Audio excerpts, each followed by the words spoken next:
it was really important that we were not too pro or not too anti, but to really give the audience the chance to think for themselves.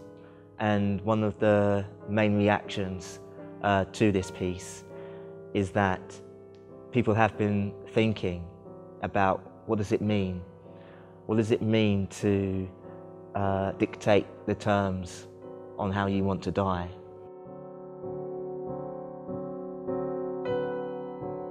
We met at Vicky's weekly and talked about things that we felt strongly about. I thought, yes, I can think of something I feel strongly about, and that is assisted dying. When I was telling them about that this was something that I had talked about with my husband, I remembered the story of when I started to work for a voluntary organisation in Primrose Hill, helping the elderly.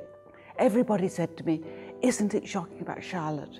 And I didn't know the story at all, and so everybody told me, and I discovered I actually had met Anita. I remember her, not because I realised that she was going to commit suicide or she was the person in the story, but just because she was just so unhappy.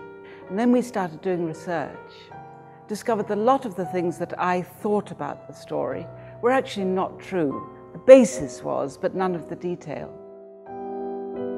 When I read Charlotte's statements, they were just so completely rich and full of humour. It was a very tragic story, it was a very complicated story, and on its own would have just stood as a most amazing piece of theatre. But it was very, amongst, one of our group left, and we invited Rick to come in with us, a former drama teacher himself.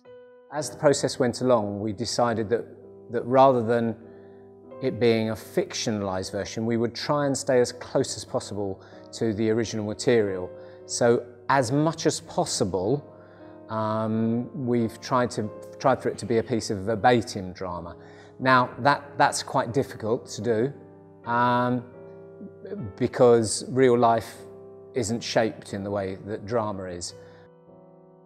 Isaac, in a moment of genius, I think, actually decided that there would be more than one Charlotte and that there would be more than one Annetta, and that was for practical reasons, because I think if that hadn't happened, the part of Charlotte would have been daunting. It would have been far too big for anybody to learn, really. But it also has got an artistic reason as well, because it means that what it's really saying by having multiple actors playing the same parts is that anybody could be in that situation. Caught up in being Charlotte, you know, actually being the person, and you know, she's a little bit ditzy and she feels completely innocent at the beginning of the story. You know, she doesn't expect to be arrested, she doesn't expect to go to prison, that's for sure. So she's quite relaxed about it. She talks about it quite freely, you know. She doesn't feel guilty. She doesn't feel that she's done something bad. You know, she's been true to herself and her words. She did what she was asked to do. We found out that Charlotte Howe's daughter was Deborah Mogger, and I think it was Siska and Vicky who went to see her, and she supplied masses of information, and so it gradually developed. It just opened like a flower. It was amazing, really amazing.